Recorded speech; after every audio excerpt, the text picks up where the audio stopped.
Hi students, welcome back. I am Manu Kumar, the director of Global Science Academy. जी बिल्कुल सही देखा आपने थंबनेल में। फिर से मैं लेकर के आया हूँ 60 नए ऑब्जेक्टिव क्वेश्चंस, वो भी मैथ के। बिहार बोर्ड एग्जामिनेशन 2021 में एग्जामिनेशन देने वाले विद्यार्थियों के लिए बहुत बड़ा और सुनहरा अवसर। आप इस बार के एग्जामिनेशन में 100% मार्क्स गेट कर सकते हैं यदि आपने मुझको फॉलो किया। इसमें फिर से हम लोग क्वेश्चन नंबर 1 से लेकर क्वेश्चन नंबर 60 तक कुल 60 क्वेश्चन को देखेंगे। बट आपको एग्जामिनेशन में केवल इसमें से 50 क्वेश्चन ही आपको करने हैं। और जो मैं आज 16 क्वेश्चन आपको देने वाला हूँ, प्रत्येक क्वेश्चन अपने आप में इतना इंपॉर्टेंट है कि प्रत्येक क्वेश्चन एग्जामिनेशन में आने के लिए मैक्सिमम प्रोबेबिलिटी को अचीव करने के लिए हमेशा तैयार रहते हैं। तो चलिए स्टार्ट करते हैं क्वेश्चन नंबर 1 को। वीडियो को अंत तक देखेंगे तभी आप लाभान्वित हो सकते हैं, इसके कॉन्सेप्ट को जान सकते हैं और डेफिनेटली अपने जीवन में इसके कुछ अंश को उतार सकते हैं। इसके द्वारा, इसके थ्रू आप किसी चीज़ को पा सकते हैं। तो चलिए वीडियो को अंत तक जरूर देखिएगा। स्टार्ट करते हैं question number 1। Your question number 1 is प्रत्येक शांत दशमलव भिन्न किस प्रकार के परिमेय संख्याओं का दशमलव रूप है। जैसे इस क्वेश्चन को पहले आपको समझना पड़ेगा। बोल रहे जैसे फॉर एग्जांपल आपका हो गया 1.23, यहाँ तक मैंने छोड़ दिया। तो यह किस प्रकार के संख्याओं का दशमलव निरूपण है। जैसे मैंने लिखा ना 1.23, तो यह किस प्रकार के संख्याओं का दशमलव निरूपण है। तो आप समझ सकते हैं कि परिमेय संख्या, क्योंकि उसको हम लोग लिख सकते हैं 123/100। और चूंकि उसको हम लोग P/Q का फॉर्म में उसको डिनोट कर दिए ना, तो डायरेक्टली हमारा स्पष्ट हो गया कि यह परिमेय संख्या ही है। क्वेश्चन नंबर 2 आप देखेंगे, पाई एक दशमलव प्रसार होगा कैसा। जैसे तो पाई मतलब दशमलव प्रसार कैसा होगा। तो पाई का मतलब आप जानते हैं कि 22/7 होता है। इसको कटाइएगा आप तो 7 तिरिका 21 दशमलव करेंगे, एक मतलब हो जाएगा आप 3 बचाना माने 7 चौ आपका हो जाएगा फिर से 1, तो मतलब 10, 7 एक में 7, 3 बचा, 7 चौ का 28, फिर आपका 2 बचा तो 7 दूना 14, 6 हुआ ना, तो हो जाएगा आपका 8 से 56, 4 बचा तो 7 बचे 35। मतलब आप देख सकते हैं यहाँ पर कि 3.14285 और इसके बाद भी क्या आएगा इसका कोई निश्चित नहीं है जब तक हम लोग इसको डिवाइड नहीं करेंगे। अर्थात यहाँ दशमलव के बाद भी कोई एक ही संख्या बार बार नहीं आ रही है। तो एक चीज़ तो कन्फर्म है कि दशमलव के बाद पूरा कट नहीं रहा है, इसका मतलब कि अशांत है। और चूंकि एक ही संख्या नहीं आ करके कोई भी संख्या आ जा रही है तो बोलेंगे कि अनावर्ती है, आवर्ती नहीं है, अनावर्ती है। दोनों सेंटेंस को एक में आप ऐड करेंगे तो हो जाएगा अशांत अनावर्ती। तो पाई का दशमलव प्रसार अशांत अनावर्ती होगा। क्वेश्चन नंबर इसके बाद से 3 आपका देखिए क्या है कि √11 किस प्रकार का परिमेय संख्या है। जैसे √11 किस प्रकार का परिमेय संख्या है, आप डायरेक्टली ऐसे समझिए, इसका वर्गमूल जो आप निकालिएगा वह 3 और 4 के बीच का आएगा। और जो भी आएगा एक पूर्ण संख्या तो नहीं आएगा, क्योंकि 9 का वर्गमूल होता है 3 और 16 का वर्गमूल होता है 4। तो बीच में 9 और 16 के बीच में जितनी भी संख्याएं हैं उनका जो वर्गमूल हम लोग निकालते हैं कोई पूर्ण संख्या नहीं आता है। अर्थात मैं कह सकता हूं डायरेक्टली कि वह अपरिमेय संख्या है, चूंकि उसका वर्गमूल एक पूर्ण संख्या नहीं आ रहा है। तो नंबर ए हो जाएगा इसका सही आंसर। क्वेश्चन नंबर आपका 4 ऐसे ही लग रही है और प्रत्येक क्वेश्चन को समझने का प्रयास कीजिए। बहुत इंपॉर्टेंट क्वेश्चन है प्रत्येक क्वेश्चन। बोले कि यदि परिमेय संख्याओं का लघुत्तम समापवर्तक और महत्तम समापवर्तक समान है तो वो संख्याएं कैसी हैं। जैसे मान लीजिए कि आप ले लिए 2,3, इसका आप निकालते हैं महत्तम समापवर्तक तो आएगा 1 और लघुत्तम समापवर्तक निकालते हैं आएगा 6, तो बराबर तो नहीं आया।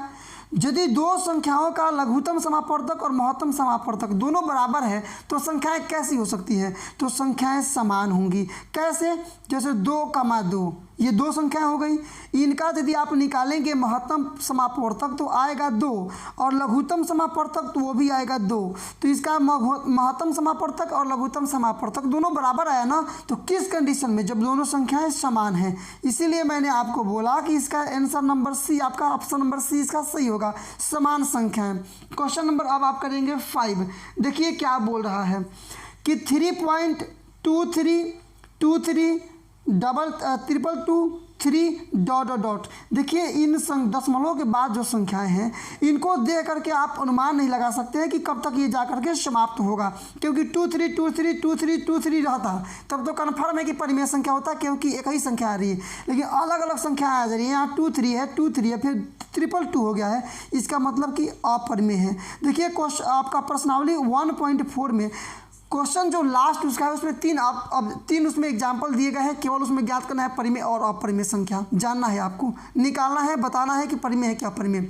तो इसी कंसेप्ट का उपयोग करके आप वहाँ बनाए होंगे। अब यदि आपने उस क्वेश्चन को बना लिया होगा तो यहाँ आपको बिल्कुल किसी प्रकार की समस्याओं को सामना नहीं करना होगा, आप डायरेक्टली समझ जाएंगे कि डी सही आंसर रहेगा, अपरिमेय संख्या। क्वेश्चन नंबर इसके बाद सब हम लोग करेंगे 6। द्विघात समीकरण ax² plus x plus c का आलेखीय निरूपण किस प्रकार से होगा। आप जान लीजिए, जब द्विघात समीकरण का बात करेगा तो द्विघात समीकरण कोई भी हो उसका आलेखीय निरूपण होता है परवलयाकार, इसलिए नंबर सी आपका सही आंसर रहेगा। क्वेश्चन नंबर 7, यदि k-1 into x square plus के एक्स प्लस 1 का कोई एक शून्यक -3 है तो k का मान ज्ञात कीजिए। देखिए पिछले वीडियो में हम लोग ऐसा क्वेश्चन ऑलरेडी कर चुके हैं कि शून्य का मतलब कि x का मान इतना रखने पर 0 आएगा, मतलब कि k-1 और x के जगह पर रखेंगे आपका -3, तो -3 का होल स्क्वायर होगा ना, और प्लस में फिर k इंटू एक्स का मतलब k गुणे -3 और प्लस में आपका रहेगा c प्लस में आपका 1, तो 1 बराबर में आना चाहिए 0। अब इसको बनाइएगा, ये 3 3 जा 9, 9 का गुणा k में और ये दोनों में करेंगे ना, तो 9 का k में करेंगे तो हो जाएगा आपका 9k माइनस में 9 और ये प्लस माइनस में आपका 3k और प्लस में आपका केवल 1 इज इक्वल टू आपका 0। यहाँ कीजिएगा 9k में से 3k घटाइएगा तो आपका केवल आएगा 6k, आएगा ना, 6k हो जाएगा। और फिर से यहाँ देखिएगा तो माइनस में वहाँ आपका आएगा क्या, तो माइनस में 8, यही ना आ रहा था, इज इक्वल टू 0। k का मान आप निकालते हो तो 8/6 कटा लीजिए 4/3, मतलब आ गया आपका 4/3, ऑप्शन आप मिला लेंगे तो नंबर ए आपका सही आंसर रहेगा 4/3। क्वेश्चन नंबर अब आप करेंगे 8। देखिए क्वेश्चन नंबर 8 क्या है, मैं प्रत्येक क्वेश्चन का एग्जाम्पल देकर के आपको समझाने का प्रयास करूंगा ताकि आपको रटना नहीं पड़े, आपका कंसेप्ट क्लियर हो, ताकि लंबे समय तक आप इस चीज़ को समझ पाएँ और एग्जामिनेशन में जा करके एक बहुत अच्छे मार्क्स को अचीव कर पाएँ। n घात वाले किसी बहुपद में शून्यकों की अधिकतम संख्या होगी। देखिए रैखिक बहुपद का मतलब उसमें घात 1 होता है, तो शून्यकों की संख्या 1 होती है, आप जान लीजिए। यदि द्विघात समीकरण है शून्यकों की संख्या 2 होगी, त्रिघात समीकरण है शून्यकों की संख्या 3 होगी, चतुर्थ घात समीकरण है शून्यकों की संख्या 4 होगी। मतलब जितने घात वाला समीकरण होगा शून्य की संख्या भी उतनी होगी। तो n घात वाला है तो इसका मतलब शून्य के भी n होंगे, समझ पा रहे होंगे आप। क्वेश्चन नंबर 9, कौन बहुपद नहीं है, नंबर बी यह बहुपद नहीं है, क्योंकि इसको आप कीजिएगा तो यहाँ गुणा कीजिएगा तो x² और प्लस में 1 को इसको ऊपर ले जाएंगे तो x का पावर -1, मतलब इसको हल कीजिएगा तो यहाँ x को ऊपर ले चलेंगे तो माइनस में हो जाएगा x² और प्लस में x⁻⁻1। ये आपका प्रॉपर्टी है बहुपद का कि चर का घात कभी भी ऋणात्मक नहीं होना चाहिए, ऋणात्मक हो गया इसका मतलब यह बहुपद नहीं हो सकता है, बाकी सब में पॉजिटिव है इसलिए सब बहुपद है। क्वेश्चन नंबर आपका 10, देखिए क्वेश्चन नंबर 10 क्या बोल रहा है, जिस समीकरण युग्म का आलेख चित्र एक दूसरे के समानांतर हो तो वो क्या होगा। देखिए जब एक दूसरे के, मान लीजिए कि हमारा ये आलेख हो गया, 2 रेखाएं एक दूसरे के समानांतर हो गई तो इसका कोई हल नहीं होता है क्योंकि रेखाएं समानांतर होती हैं, तो कोई हल नहीं होता है, इसलिए इसको बोलते हैं विरोधी। तो नंबर ए आपका सही आंसर रहेगा, इसको आप मिला लीजिएगा। Question number 11, x is equal to 1 है तो y का मान रखिए। तो क्या दिक्कत है आपको, इसमें जहाँ जहाँ x रखा है वहाँ x का मान 1 रख दीजिए, y का मान आपका डेफिनेटली निकल जाएगा। जैसे 2 गुणे x का मतलब 1, माइनस में 3y और बराबर में आपका 14 मतलब 14।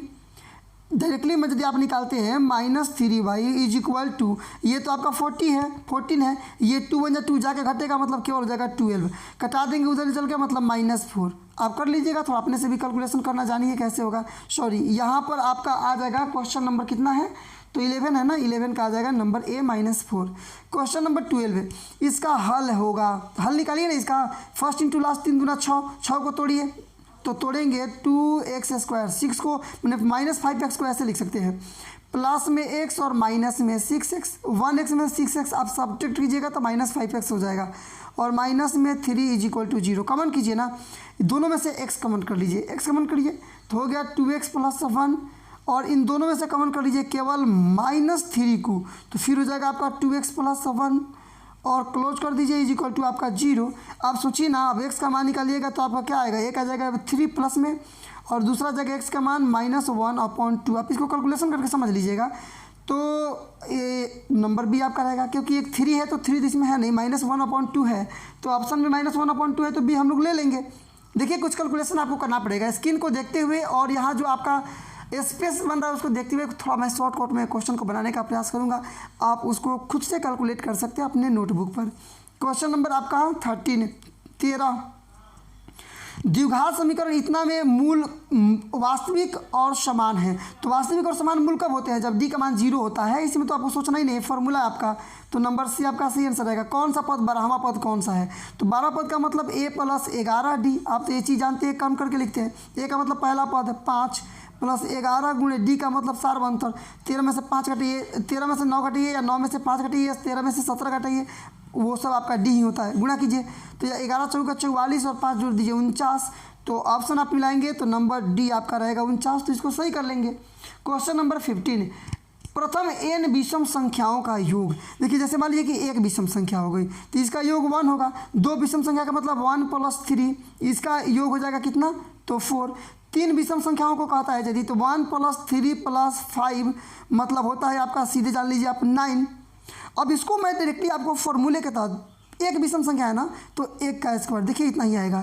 दो विषम संख्या है ना तो केवल कर दीजिए 2 का स्क्वायर, देखिए 2 दूना 4 ही आएगा। तीन विषम संख्या है ना तो कर दीजिए 3 का स्क्वायर, मतलब ये आपका 3 3 का 9 आ जाएगा, मतलब 9 आ जाएगा। मतलब n स्क्वायर फार्मूला है। जितना विषम संख्या को कहेगा उनके संख्याओं का स्क्वायर कर देंगे, आपका कुल योग निकल जाएगा। इसलिए अब n स्क्वायर आप इसमें मिला लेंगे, नंबर सी आपका मिल जाएगा, क्योंकि नंबर सी में आपका ऑप्शन में है कि n स्क्वायर। क्वेश्चन नंबर 15 भी आपका कम। Question number 16 मिलाइए। बोले कि 5 से विभाजित होने वाली 2 अंकों वाली संख्याओं का योगफल। तो सबसे पहले तो आपको श्रेणी बनाना पड़ेगा। 5 से विभाजित होने वाली 2 अंकों वाली संख्याओं की श्रेणी। तो आपका 10 हो जाएगा, 15 हो जाएगा, इसमें आपका 20 हो जाएगा, डॉट डॉट कहाँ तक जाएगा? तो 2 अंकों वाली ना मतलब 95, क्योंकि इसके आगे जाइएगा तो हो जाएगा 100 और 100 3 अंक का होता है।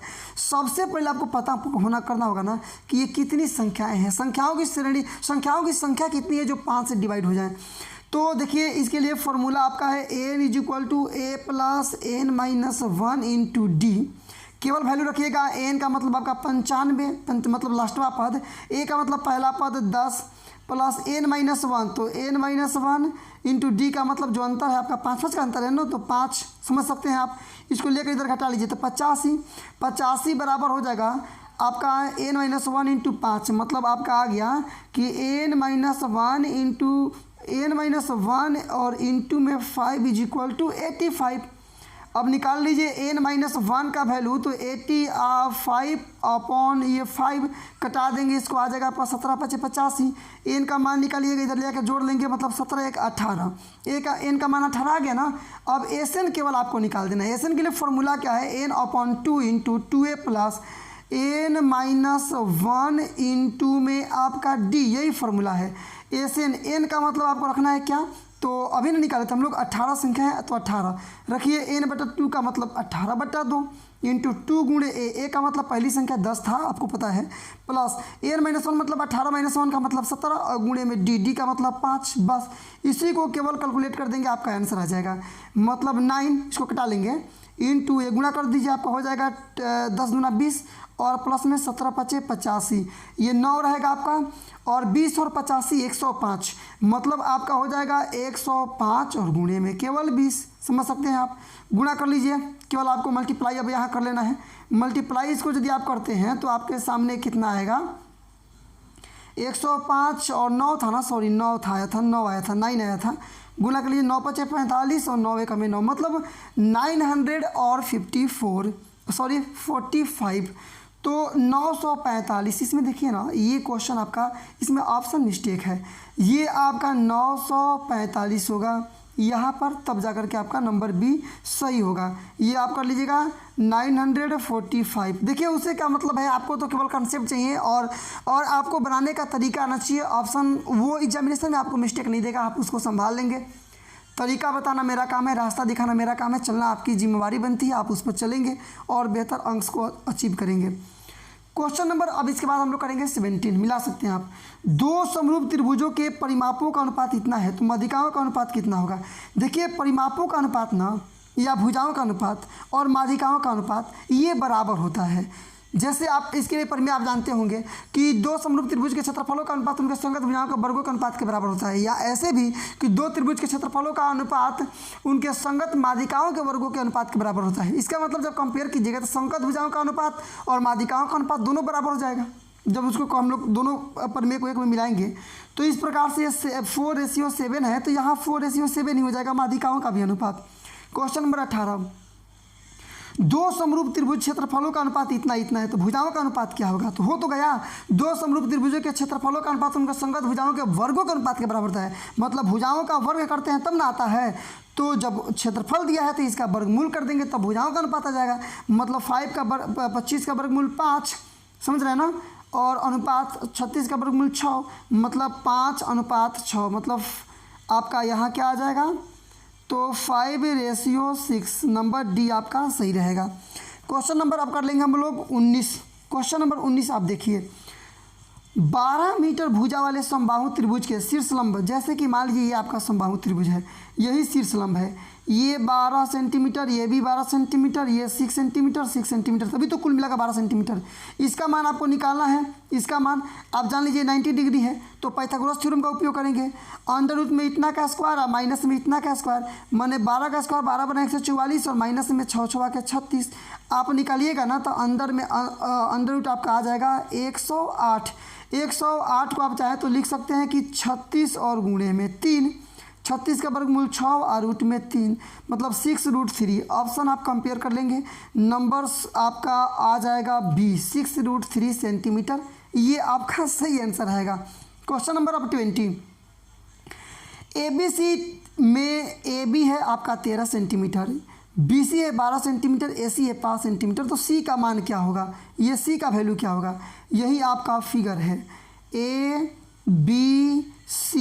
देखिए इसमें AB सबसे बड़ा है, इसलिए मैंने सबसे बड़ा बनाया है 13, और यहाँ BC है 12, मतलब BC ये हो गया 12 और AC हो गया आपका 5। तो ये C कितने डिग्री का होगा? देखिए ना, ये दोनों का स्क्वायर करके जोड़िएगा तो 12 बने 144 और 25 जोड़ देंगे तो 169 मतलब 13 का वर्गमूल। मतलब ये दो भुजाओं का वर्ग तीसरी भुजा के वर्ग के बराबर है। इसका मतलब पाइथागोरस प्रमेय है, तो सबसे बड़ी भुजा का वर्ग सामने वाला जो कोण है वो 90 डिग्री होगा पाइथागोरस थ्योरम के विलोम से। तो बी आपका सही आंसर रहेगा क्योंकि दिया है 90 डिग्री। क्वेश्चन नंबर अब आप करेंगे 21, मतलब 21। देखिए 21 क्या बोल रहा है कि बिंदु इतना का एक्स अक्ष से, देखिए जैसे एक्स अक्ष आप समझिए, मान लीजिए यहाँ एक्स अक्ष का मान हो गया, तो यहाँ पर देखिएगा और बिंदु कौन दिया है ये, तो यहाँ 7,4, मतलब दोनों प्लस में है तो ऊपर होगा 4,7 यहाँ से लिखना है, निकालना है, तो यह जरूर यहाँ x का मान 4 होगा और चूंकि x अक्ष पर है तो y का मान 0 होगा। बस यही तो हुआ, ये आपको सोचना होगा। तो इसको निकालिएगा आप तो क्या आपका मान आएगा? 4 में से 4 मतलब 4 - 4 का होल स्क्वायर और प्लस में 7 - 0 का होल स्क्वायर, ये अंडर रूट में ये आपका 0 हो जाएगा, छोड़ दीजिए, 7 7 49 और 49 का वर्गमूल करेंगे फिर से 7, मतलब केवल आएगा आपका 7। सी आपका सही आंसर आएगा। आप इस चीज़ को समझ पा रहे होंगे। इन दोनों बिंदुओं के बीच की दूरी निकालिए ना, 0 - a का स्क्वायर, मतलब 0 - a का स्क्वायर प्लस में फॉर्मूला है ये a - 0 का स्क्वायर, a - 0 का स्क्वायर। देखिए यहाँ पर क्या होगा, ये माइनस केवल a बचेगा, मतलब करेंगे स्क्वायर थे प्लस a स्क्वायर, यहाँ केवल a बचेगा, स्क्वायर करेंगे तो a स्क्वायर, मतलब रूट में आपका आ गया 2a स्क्वायर। यहाँ देख लीजिए ये √2 तो √2 a स्क्वायर, मतलब वर्ग से रूट कैंसिल, मतलब केवल a निकल जाएगा बाहर, √2a। ऑप्शन आप कंपेयर करेंगे तो आपको मिल जाएगा नंबर बी आपका सही आंसर, क्योंकि दिया है √2a। समझे ना? अब चलिए क्वेश्चन नंबर 23 पर, एक्स निर्देशांक को क्या बोलते हैं? भुज। आप याद रखिएगा, एक्स निर्देशांक को भुज बोलते हैं और वाई निर्देशांक को कोटि बोलते हैं। जैसे यहाँ इसके लिए देखिएगा तो ये भुज है, एक्स का मान 4 और 7 है, कोटि वाई का मान 7। बस क्वेश्चन नंबर अब आपका, ये तो फॉर्मूला हो गया, ये साइन स्क्वायर 50 डिग्री प्लस, इसको बदलिएगा साइन 90 - थीटा पड़ता है, ये आ जाएगा आपका कॉस स्क्वायर 50 डिग्री और sign square theta plus cos square theta का मतलब 1। सी आपका आंसर आएगा। क्वेश्चन नंबर 25, ये कॉस, देखिए क्या करना है, एक किसी को चेंज कर लीजिए, समझिए किसी को चेंज कर लेते हैं, किस में? साइन में। देखिए तो इसको कैसे हम लिखेंगे, ये आपका रहेगा कॉस क्यू 20 डिग्री माइनस ये कॉस 70 को हम लोग लिख सकते हैं साइन 20। आप समझे कि नहीं समझे? कॉस 70 डिग्री को लिख सकते हैं कॉस 90 डिग्री माइनस 20 डिग्री, और फॉर्मूला है cos 90 degree minus theta is equal to sine theta, तो हो जाएगा आपका साइन 20 डिग्री और क्यू है तो क्यू। बस नीचे भी वही काम करेंगे, इसको चेंज कर लीजिए कॉस में, तो ये क्यू तो भूल जाइए पहले। साइन 70 डिग्री को हम लोग लिख सकते हैं कॉस 20 डिग्री, जानिए कैसे? तो फिर से फॉर्मूला आपका आ जाएगा, 70 को लिख देंगे साइन 90 डिग्री माइनस 20 डिग्री, और फॉर्मूला है sine 90 degree minus theta is equal to cos theta, तो हो जाएगा कॉस 20 डिग्री।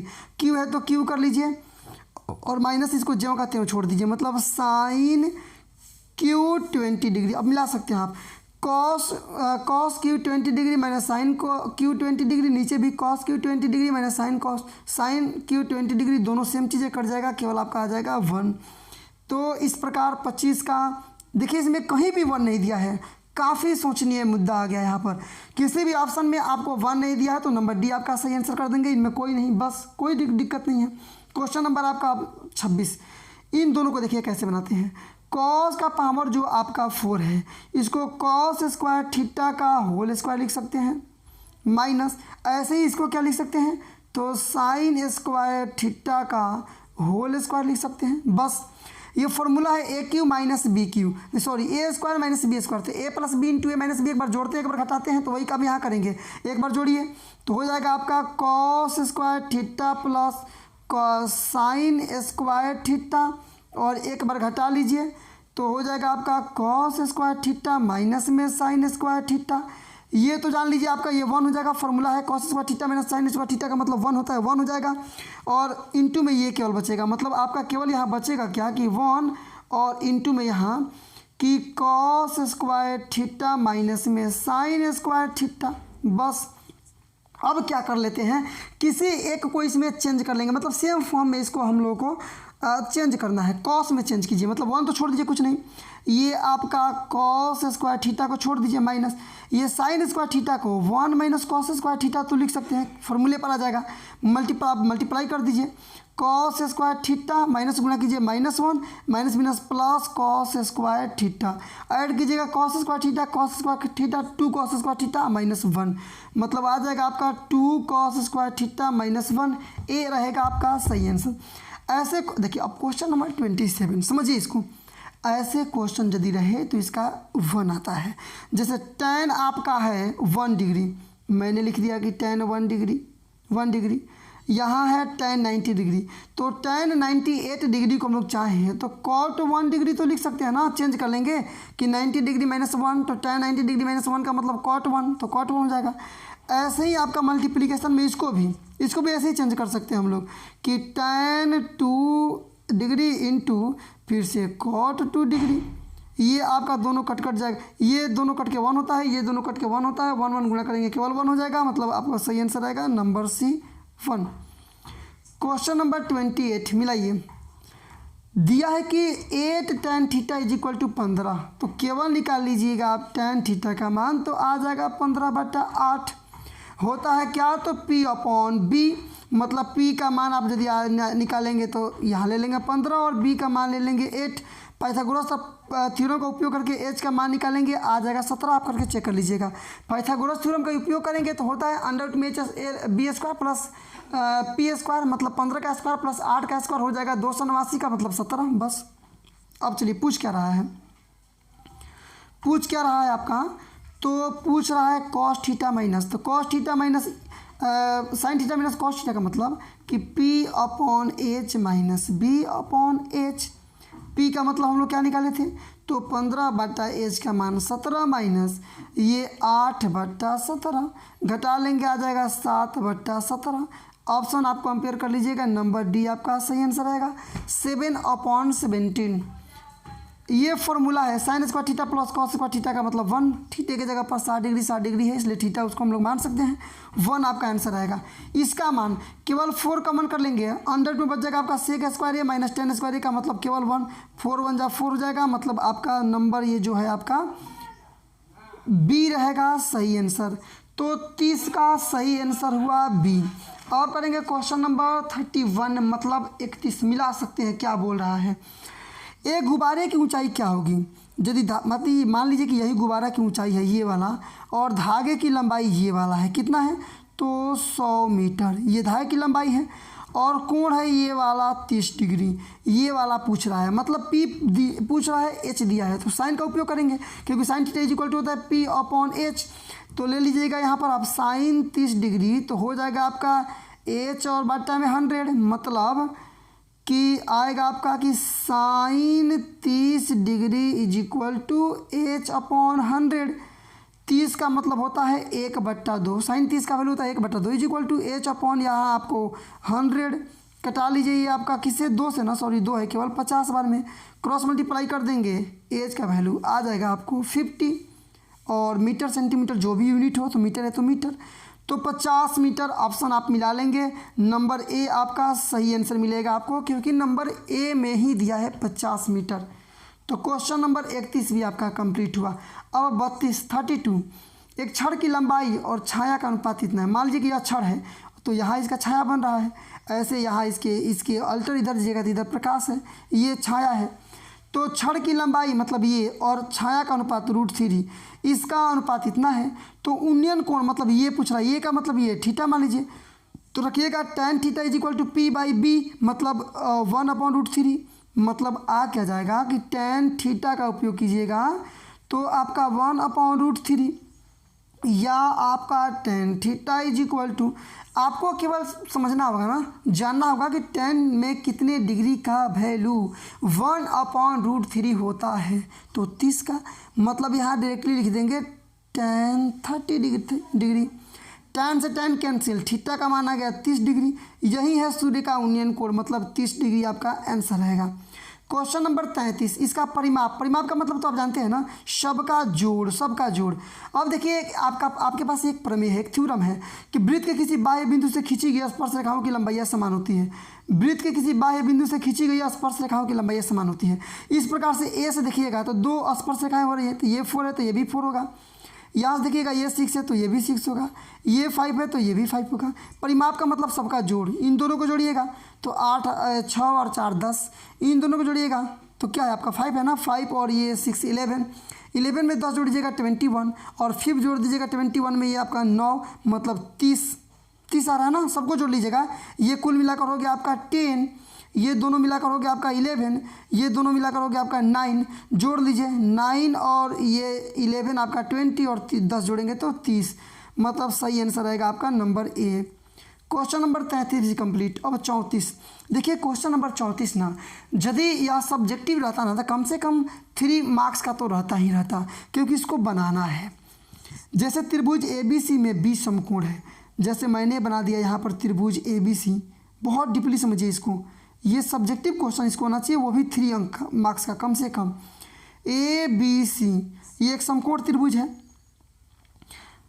थोड़ा फिगर में बड़ा बनाना चाहूँगा, ये ABC एक समकोण त्रिभुज है, सॉरी समकोण बनाइए, ये ABC एक समकोण त्रिभुज है जिसमें कोण B 90 डिग्री है तो है, BC है 6 सेंटीमीटर, मतलब ये है 6, AB है 8 सेंटीमीटर, मतलब ये हो गया आपका 8। तो बोल रहे हैं ना कि ABC में एक अंतःवृत्त, अंदर आप एक वृत्त बना रहे हैं, उस वृत्त की त्रिज्या क्या होगी। मान लीजिए कि O है इसका नियामक, डॉट कर दीजिए यहाँ पर, यहाँ डॉट कर लीजिए, यहाँ डॉट कर लीजिए, मतलब आपका फिगर इस प्रकार का बना है। चूँकि फिगर आप नहीं समझेंगे क्वेश्चन नहीं बना पाएंगे, तो यहाँ देखिए आपका फिगर इस प्रकार से बना है, यही आपका वृत्त है, ये केंद्र हो गया, डॉट कर लीजिए यहाँ से डॉट करके मिला लीजिए, ये डॉट करके मिला लीजिए, एक केंद्र आपका O हो गया। ये ABC, ये BC इज इक्वल टू आपका 6 और ये है आपका 8। पाइथागोरस थ्योरम का उपयोग करके AC का मान निकालिएगा, आपका आ जाएगा कितना, तो 10 निकाल सकते हैं आप। रूट में 8 नहीं 64 और 6 6 का 36 जोड़ देंगे 100 का वर्गमूल 10। ये R का वैल्यू निकालना है, इसका वैल्यू निकालना है, इसका वैल्यू। देखिए यहाँ आपको करना क्या होगा, सबसे पहले त्रिभुज ABC का क्षेत्रफल, तो इसको निकालने के लिए हम लोग को थोड़ा सा रचना करना होगा, कंस्ट्रक्शन इसका करना होगा। यहाँ देख लीजिए आप, ये O हो गया, डॉट करके इसको मिला लीजिए, इसको मिला लीजिए, इसको मिला लीजिए, फिर इसको मिला लीजिए, इसको मिला लीजिए, और इसको मिला लीजिए, इसको चलिए ऐसे मिला देते हैं। यही है आपका ए बी सी, ये त्रिज्या आर मान लीजिए जिसको ज्ञात करना है। ये आपका 6, ये है 8 और ये है 10। आपको करना ये है कि त्रिभुज ए बी सी का क्षेत्रफल बराबर त्रिभुज ए ओ बी का क्षेत्रफल प्लस त्रिभुज ए बी ओ सी का क्षेत्रफल प्लस त्रिभुज ए ओ सी का क्षेत्रफल, बस इसको करेंगे आपका आंसर आ जाएगा। तो त्रिभुज का क्षेत्रफल आप जानते हैं कि 1/2 गुणे आधार गुणे ऊंचाई, यही ना फॉर्मूला आपका होता है कि त्रिभुज का क्षेत्रफल इज इक्वल टू 1/2 इंटू आधार गुणे ऊंचाई, यही फॉर्मूला आपके पास है। तो पूरा त्रिभुज का फॉर्मूला आप क्षेत्रफल निकालते हैं ए बी सी का, तो क्या आएगा आपके पास, तो 1/2 गुणे आधार, आधार का मतलब ये पूरा 6 और गुणे ऊंचाई मतलब ये पूरा 8 होगा ना। ये 2 से कटा दीजिए 6 को, तो 3 बार में कट जाएगा आपका, 3 दूना 6 और 6 का 8 में गुणा करेंगे 8 3 का 24, मैंने पूरा क्षेत्रफल आपका आ गया कितना, तो 24 बराबर त्रिभुज 3 त्रिभुज में बताया था पहले में जाइएगा तो 1/2 गुणे आधार, आधार का मतलब नीचे से लीजिए, तो नीचे से ले लेते हैं सबसे पहले बी सी का मतलब 6 और गुणे ऊंचाई का मतलब आर। फिर बगल वाले त्रिभुज को लीजिएगा ए ओ बी का, तो 1/2 और गुणे आधार का मतलब आपका रह जाएगा 8 और गुणे ऊंचाई का मतलब फिर से आर प्लस, फिर देखिए 1/2 अब ए बी को मान लीजिए, ए सी को मान लीजिए, सबसे बड़ा वाला को आधार मान लीजिए, तो 1/2 गुणे आधार गुणे 10 और गुणे में ऊंचाई का मतलब आर, बस इसी को तो केवल आपको कन्फर्म करना है, इसको कैलकुलेट करना है, आंसर आपका आ जाएगा। कर लीजिए, इसको कटा लीजिए, ये 3 बार में, ये 4 बार में, ये आपका 5 बार में, ये 3R प्लस में 4R, तो 4 3 7 प्लस में 5R, तो 7 5 कितना हो जाएगा 12 ना, मतलब 12R बराबर में 24। देखिए थोड़ा यहाँ जगह की कमी हो रही है, यहाँ स्पेस कम पड़ रहा है, जिसके चलते मैं पूरा कैलकुलेशन आपको नहीं दिखा पा रहा हूँ। बट आपको समझ में नहीं आ रहा हो तो आप आगे पीछे वीडियो के स्किप करके उसका पूरे सॉल्यूशन को आप अंडरस्टैंड कर सकते हैं। R इज इक्वल टू निकालिएगा तो 24/12 कटा लेंगे, आपका आ जाएगा 2 सेंटीमीटर। बहुत लंबा समय लगा, फिलहाल केवल आपको समझाना था इसलिए, तो 2 सेंटीमीटर मतलब बी आपका रहेगा सही आंसर। क्वेश्चन नंबर 34 का आ गया बी। अब चलिए स्टार्ट करते हैं क्वेश्चन नंबर 35। स्पर्श रेखा और वृत्त के उभयनिष्ठ बिंदु को, ये वृत्त हो गया, स्पर्श रेखा हो गया, यहाँ इस बिंदु को क्या बोलते हैं, स्पर्श बिंदु, आप जान रहे हैं, तो नंबर ए आपका सही रह जाएगा। 7 सेंटीमीटर त्रिज्या वाले वृत्त की परिधि, तो 2πr का मतलब 7 है, मतलब 2 गुणे 22/7 और गुणे में 7, 7 से 7 कट गया, 22 दूना 44, आंसर मिला लीजिए आप, तो नंबर डी आपका सही आंसर रहेगा। एक वृत्ताकार वलय की भीतरी और बाहरी त्रिज्याएं 7 सेंटीमीटर और कितना 10 सेंटीमीटर है। जैसे कि मान लीजिए 2 त्रिज्याएं हो, ये 2 वृत्त हो गया, यहाँ इसकी त्रिज्या होगी आपकी 10 सेंटीमीटर और इसकी त्रिज्या हो गई 7 सेंटीमीटर। तो बोल रहे कि वलय का क्षेत्रफल ज्ञात कीजिए, तो बड़े वाले वृत्त में से मतलब पाई और गुणे आर स्क्वायर मतलब 10 स्क्वायर में से छोटे वाले वृत्त को मतलब पाई आर स्क्वायर मतलब 7 का स्क्वायर घटा लेंगे, तो वलय का क्षेत्रफल तो हो गया ना। पाई कर लीजिए कॉमन, यहाँ 10 10 में 100 और माइनस में 7 7 49, केवल घटा लीजिए, तो 100 में से 49 आप सब्ट्रैक्ट करेंगे तो आपका बचेगा केवल क्या कि 21 51 आप पाई है तो पाई, बस यही आंसर आ गया 21 पाई, मतलब डी आपका सही आंसर है। क्वेश्चन नंबर 38 वृत्त की त्रिज्या खंड का परिमाप वृत्त की त्रिज्या का 4 गुना है, तो त्रिज्या खंड का क्षेत्रफल ज्ञात कीजिए। पहले त्रिज्या खंड का परिमाप क्या होता है, तो θ/360 गुणे 2πr होगा ना, और वृत्त की त्रिज्या का मतलब आर। तो जो ये क्या बोलते हैं कि त्रिज्या खंड का जो परिमाप है वह त्रिज्या का 4 गुना है, मतलब इसमें 4 से गुणा कर देंगे, दोनों हो जाएगा बराबर, समझे ना। इधर भी आर इधर भी आर, आर से आर कैंसिल, ये 2 से कटाइएगा 4 को तो 2 बार में, मतलब θ/360 और इंटू में क्या बच गया आपका, तो पाई बचा ना, और ये आर स्क्वायर है, केवल एक आर कैंसिल है, सॉरी आर स्क्वायर नहीं है, ये 2πr ही होता है। तो θ/360 इंटू पाई का मतलब केवल आ गया आपका 2। चलिए रखिए, अब पूछ क्या रहा है त्रिज्या खंड का क्षेत्रफल, मतलब θ/360 गुणे पाई आर स्क्वायर का मान पूछ रहा है ना। अब θ/360 इंटू पाई का मान अभी निकाले थे हम लोग 2 और आर स्क्वायर है तो आर स्क्वायर रहने दीजिए, मतलब 2r स्क्वायर, ऑप्शन मिलाएंगे, नंबर डी आपका सही आंसर रहेगा। देखिए कितना इंपॉर्टेंट और कितने मजेदार क्वेश्चन है, यदि आप इसमें इंटरेस्ट लेते हैं आप इसमें बोर फील नहीं होकर, इसको दायित्व नहीं समझ करके इसको इंटरटेनमेंट के तौर पर आप इसको एक्सेप्ट करते हैं तो बहुत मज़ा आएगा आपको पढ़ने में भी और मुझको पढ़ाने में भी, और प्रत्येक क्वेश्चन का आप सटीक सोल्यूशन आप जान पाएंगे। इसलिए बोर फील नहीं करना है, आपको पढ़ना ही पढ़ना है, जानना है, एग्जामिनेशन तो देना है ना, मार्क्स गेट करना है। इसलिए प्रत्येक क्वेश्चन को डीपली समझने का प्रयास कीजिए। न जो समस्याएं आपको आ रही है, नहीं कहीं समझ में आ रहा है, आप कमेंट कर सकते हैं। डेफिनेटली मैं प्रयास करूंगा आपके कमेंट का आंसर देने के लिए। चलिए क्वेश्चन नंबर आपका 39, उस शंकु के तिर्यक ऊंचाई ज्ञात कीजिए जिसकी त्रिज्या इतना और क्या, तो ऊंचाई इतना है, 4 है। एच इज इक्वल, तिर्यक ऊंचाई का मतलब एल इज इक्वल टू होता है अंडर रूट में H square plus R square, केवल वैल्यू रख देंगे। एच का मतलब आपका 4 मिला सकते हैं आप, और एच का मतलब आपका 4 और आर का मतलब आपका कितना, तो 3, तो अंडर रूट में 4 का स्क्वायर और प्लस में 3 का स्क्वायर। आप समझ सकते 400 का 16, 3 का 9 कर देंगे, हो जाएगा आपका 25, 25 का वर्गमूल का मतलब 5, तो नंबर ए आपका सही आंसर रहेगा। क्वेश्चन नंबर 40, आर त्रिज्या वाले अर्धगोले के, आर त्रिज्या वाला अर्धगोला मतलब ये एक अर्धगोला है लेकिन इसको अंदर से काट दिया गया है, ये शंकु बनाया गया है, मतलब ये आपका बन गया शंकु। इसमें त्रिज्या कितनी है, तो त्रिज्या है आपकी आर। यहाँ भी देखिएगा तो यह भी जो ऊंचाई है शंकु का, यह भी तो आर न है, आर है। अब समझिए, बोल रहे कि आर त्रिज्या वाले ठोस अर्धगोले के से काटे गए बड़े से बड़े शंकु का आयतन, शंकु का आयतन का मतलब होता है कि 1/3 पाई आर स्क्वायर एच, यही फॉर्मूला है ना। अब देखिए इसको आप बनाते हैं तो यहाँ मैं इसको कर देना चाहूँगा, इसको यहाँ बनाते हैं तो कैसे आपका हो रहा है, यहाँ देखिए ये 1 अपॉन आपका रह जाएगा केवल 3, क्या, तो 1/3 और पाई है तो पाई आर स्क्वायर, तो आर स्क्वायर गुणे एच, एच भी तो ये आर न था तो ये भी आर हो जाएगा, मतलब 1, ये आपका पाई आर स्क्वायर का आर में गुणा करेंगे आर क्यू, तो पाई आर क्यू अपॉन 3। ऑप्शन आप कंपेयर कर लेंगे, पाई आर क्यू अपॉन 3, मतलब बी रह जाएगा आपका सही आंसर। क्वेश्चन नंबर 40 भी आप कंप्लीट किए, बी आपका सही आंसर था। अब करेंगे आप क्वेश्चन नंबर 41, 41, बेलन की ऊंचाई है कितना, तो 14 सेंटीमीटर। ये पहले आप बेलन का एक फिगर देख लीजिए, यही बेलन है आपका, ये हाइट हो गया, हाइट कितना है ये वाला, तो है आपका 14 सेंटीमीटर, और इसका पृष्ठीय क्षेत्रफल है 264, तो आयतन क्या होगा, पहले आर का मान निकालना पड़ेगा आपको पृष्ठीय क्षेत्रफल से। पृष्ठीय क्षेत्रफल के लिए फॉर्मूला होता है 2 पाई आर एच और इज इक्वल टू आपका दे दिया है यहाँ 264। इसको आप कैलकुलेशन कीजिए इसका और आर का वैल्यू आप निकालिए, समझ रहे हैं ना।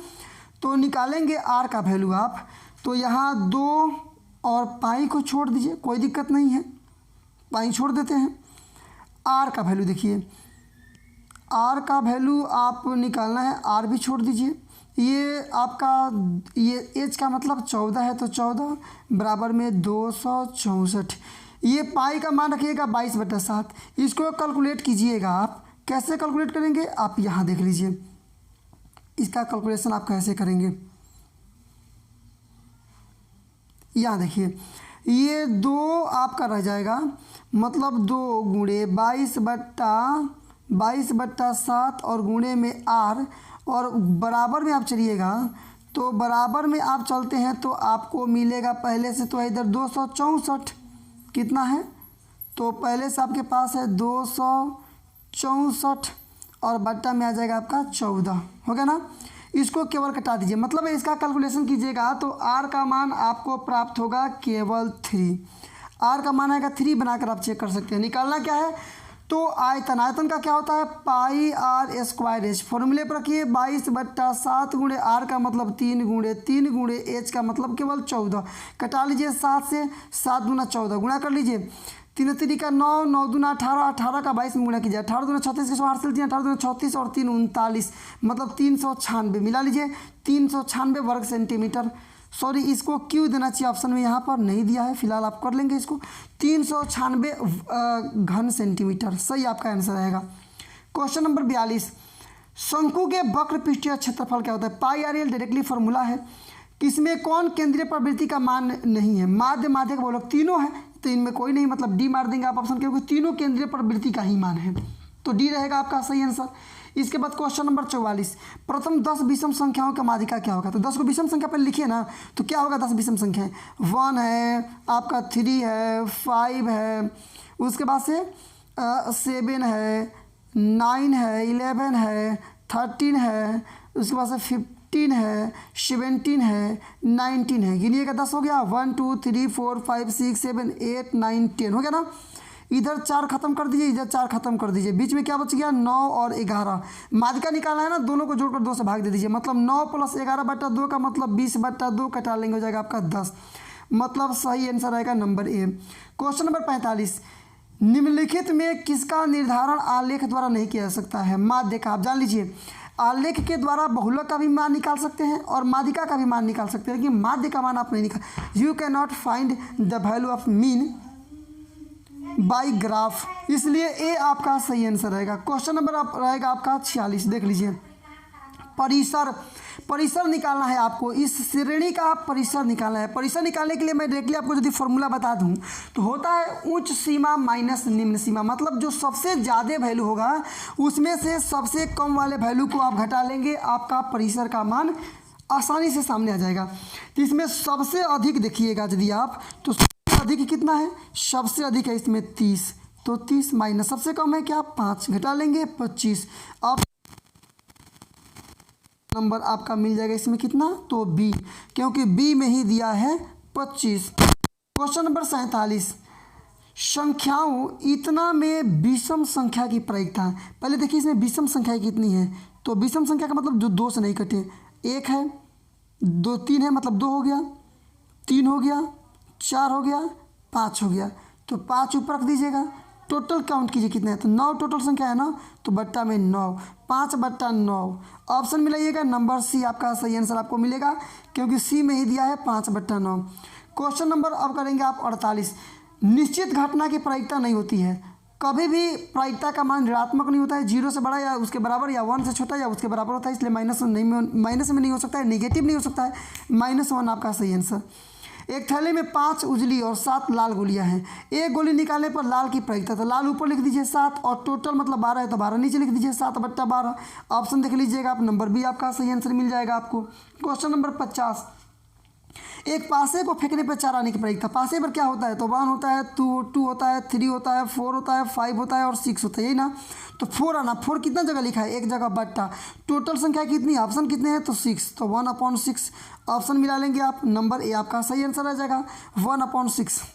इसी के साथ क्वेश्चन नंबर 50 भी आप कंप्लीट किया। अब हम लोग देखेंगे क्वेश्चन नंबर 51, 51 मिलाइए। क्वेश्चन नंबर 51, इतने के बीच की दूरी, फॉर्मूला आप जानते हैं, √x2 - x1 का whole square plus y2 - y1 का होल स्क्वायर, मतलब इस यहाँ बनेगा तो -2 - 2 का होल स्क्वायर और प्लस फिर यहाँ भी 3 - 3 का होल स्क्वायर, 3 - 3 का होल स्क्वायर।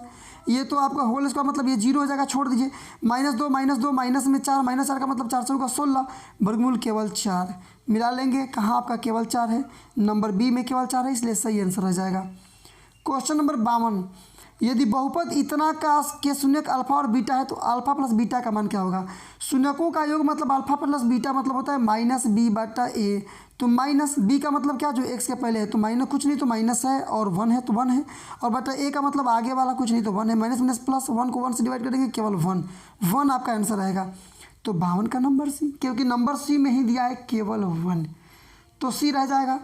क्वेश्चन नंबर अब आप करेंगे 53, 53, ये एल छोड़ दिया है, मैं पूरा कर देता हूँ। एम मतलब ये दोनों समानांतर है, तो डी का मान निकालिए। देखिए आपके पास एक क्लास 9th में आप पढ़े होंगे कि जब 2 समानांतर रेखाओं को कोई तिर्यक रेखा काटती है तो एक ही ओर के अंतः कोणों का योगफल 180 डिग्री होता है। मतलब ये दोनों चूंकि पैरेलल है, इसलिए इन दोनों को जोड़िएगा 180 डिग्री, मतलब 3D प्लस में 50, और इधर क्या है, तो इधर है आपका मतलब पहला है आपका 3D और प्लस में 50, दूसरा वाला क्या है, तो 2D और प्लस में 20, दोनों को जोड़ दीजिएगा बराबर में आपका 180 डिग्री।